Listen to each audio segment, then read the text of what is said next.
In 2019, Wolverhampton Wanderers weren't just competing, they were threatening. They finished 7th in the Premier League twice. They knocked out giants and reached the Europa League quarter-finals. Ruben Neves, João Moutinho, Diogo Jota, Raúl Jiménez. This wasn't a fairy tale. This was a project. So here's the uncomfortable question. How did a club that looked like it was breaking into the elite become one fighting just to stand still? This isn't about one bad manager. It isn't about one injury. And it's not about a lack of ambition. This is the story of what happens when football ambition moves faster than football economics. When Wolves were promoted in 2018, expectations were simple. Survive. Instead, they finished 7th immediately. That isn't normal. That's acceleration. Fosun didn't just invest. They fast-tracked Wolves. Elite players arrived early. European-level wages arrived early. European expectations arrived early. The club jumped 2 development phases at once, from championship to mid-table, and then straight into European contention. For a moment, it worked. But here's the problem. Football never forgives. Costs are permanent. Success is temporary. Strip the romance away, and the structure underneath becomes clear. Wolves' success was built on heavy transfer spending, long contracts, rising wages, and high player amortization. That means they didn't just buy players, they committed to years of financial obligation. Fast forward to the recent financials and the picture sharpens. Revenue sits at around $178 million.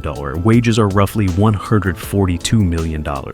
That's a wage-to-revenue ratio close to 80%. EBITDA is negative. Operational losses exceed $70 million. That tells us something critical. Even without ambition, Wolves' core football business is not self-sustaining. In their peak years, the problem was worse. It was simply hidden by performance. Europa League football felt like a launch pad. Economically, it was a trap. European competition adds squad depth costs, raises wage expectations, increases travel, and heightens injury risk. The money, however, is minimal. Brighton waited before going to Europe. Wolves went before they could afford failure. And when Europe disappeared, the costs didn't. That's where the cracks began to show. This brings us to the silent killer, amortization. It's where most fans stop listening, but it's the most important part. When Wolves bought players like Neves or Jota, the fees were spread over years, meaning those costs stayed on the books.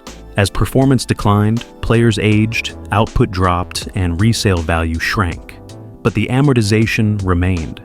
Wolves were paying European-level costs for mid-table output. That isn't mismanagement, it's structural drag. Naturally, attention turned to the managers. But let's be honest, Nuno didn't lose it. He lost financial backing. Bruno Lage didn't fail tactically. He inherited a shrinking squad with conflicting objectives. Lopetegui wasn't building anything, he was firefighting. Gary O'Neill isn't a project manager, he's a cost control manager.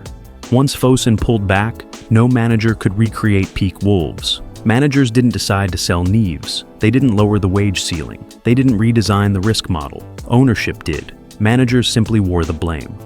The contrast with Brighton makes everything clearer. Brighton didn't finish 7th immediately. They finished 15th, then 17th, then 15th again.